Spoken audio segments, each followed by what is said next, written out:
For Ukraine, the costs of Russia's invasion keep mounting. 9 dead, dozens injured in this drone attack on a bus. But as the war rages on, a new calculation, even more urgent.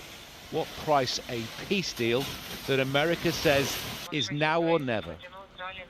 We've issued a very explicit proposal to both the Russians and the Ukrainians, and it's time for them to either say yes or for the United States to walk away from this process. You're not in a good position. You don't have the cards right now. But in an echo of that infamous Oval Office encounter, Donald Trump sees Ukraine's president as the chief obstacle.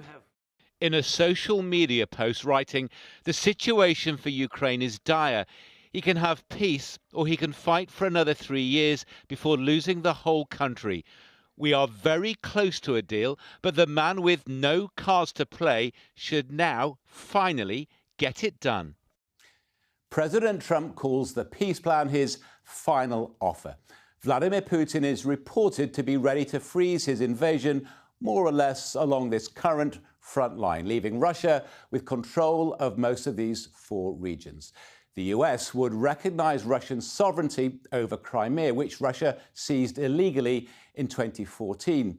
It would lift sanctions, as well as promising that Ukraine would never join NATO. In return for giving up around 1/5 of its territory, Ukraine is offered what's called robust security guarantees from the coalition of the willing, nations from Europe and beyond.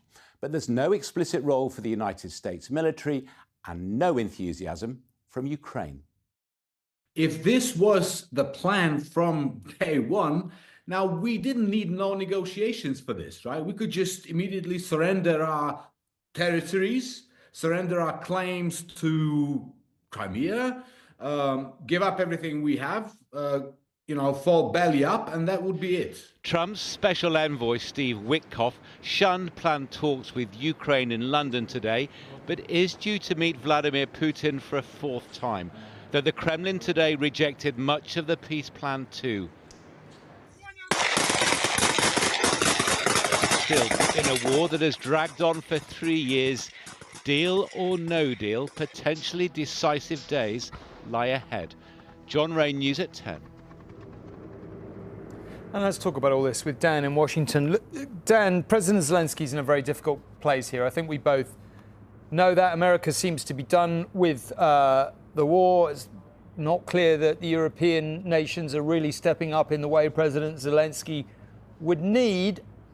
I mean, what do you think is in his mind at this point? Does he more or less have to accept this? Will he accept this? Can this deal be done?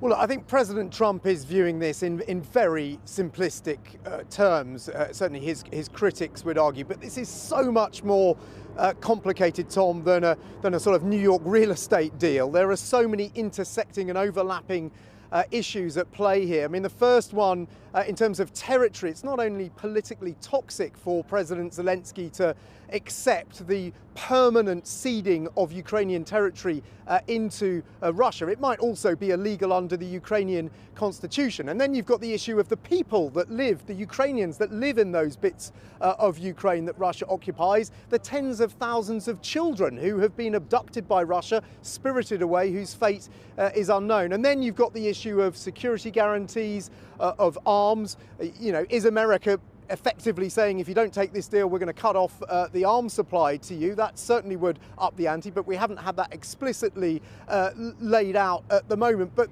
it's so much more complicated than Donald Trump wishes it was, which is he just wants it to be over. He wants it to be done by his 100th day on Tuesday. That's what he promised, and that's what he wants to deliver. I think that's looking vanishingly unlikely right now.